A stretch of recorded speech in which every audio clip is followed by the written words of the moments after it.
Actually, we'll take it in Somerville, Dougie. We're at Kelly's Diner on this Diner Tuesday. Cosmo Macero, who now is claiming he was a Somerville guy. We've heard Arlington, we've heard Belmont, we've heard Cambridge. Now you're claiming you're Somerville too. My father's from Somerville. This is God's country. Great community. And you use the God's country line every one of those places too. O'Neill and Associates here. The heart of the Commonwealth. God's company, I guess. Peter Kagis of the Boston Phoenix down there. Gentlemen, voting going on down in Florida today. Pat's in Arizona, so let's talk about the big issue. How psyched are you about the rumored New Kids on the Block reunion? Whoa, where did that come from? Out of left field. You know what? I'm just getting caught up to speed on that. But Jordan Knight. Are we all? Jordan Knight and I, going way back, are like this. So wake me when it's over. I'm pretty excited. If I put you on the spot, could you name a New Kids song?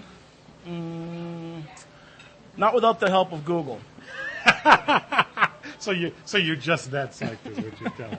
All right, let's move right along then. Let's talk about Florida, obviously the big story today. Two sides to this thing. First, let's talk about Mitt and McCain. Too close to call, according to most polls down there. Is this more important to one or the other, Peter? And does this make or break one or the other? I don't know if it makes or breaks. It's definitely more important to McCain because only Republicans can vote in Florida.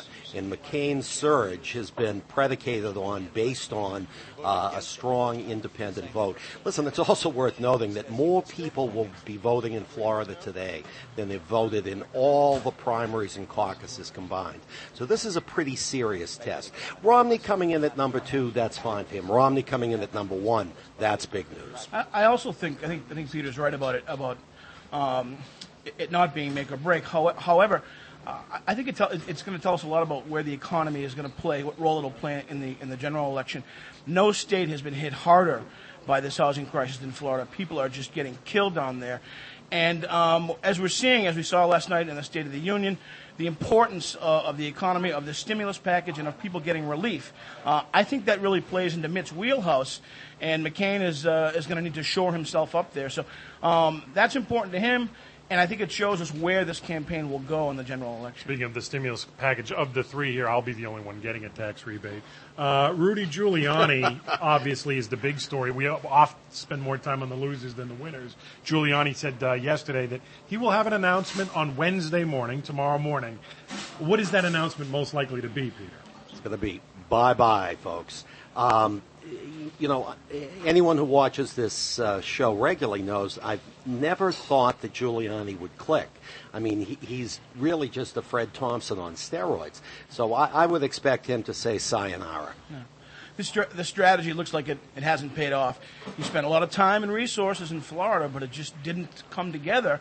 And now it looks like he's going to have to just move on. Hey, let's not forget, people leave New York and go to Florida to get away from the problems represented by Giuliani. That's a good point. On the other hand, let's remember back when Mitt Romney was running against Shannon O'Brien in the last days of that election. He brought Rudy Giuliani up here to campaign for him, and we all remember the cannoli incident in the North End where Romney wouldn't touch it, and Giuliani's like, hey, you got to get to know the people, and he grabbed the cannoli and ate it, put his arm around the guy. Yeah. Now it's the reverse down in Florida. Hey, remember the baby in New Hampshire?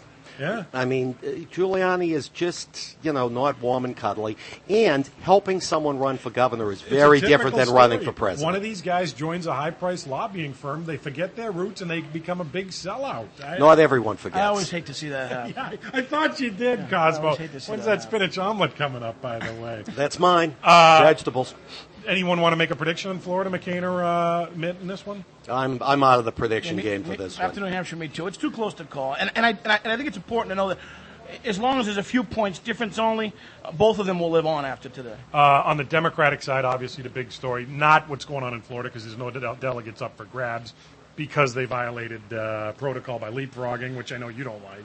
And I just think, strategically it's going to be a problem in the general. I mean, you've got the Republican candidates in there delivering their message, particularly on the economy here, which is going to be important, especially in Florida. It's not like Florida is not a state that's up for grabs in general elections because it is. I think it could come back to haunt them in November. Quickly on the Democratic side, whoever the nominee is. Ted Kennedy endorses Obama, not Clinton yesterday. They're now calling it Bamalot as opposed to Camelot. Does this mean anything, or?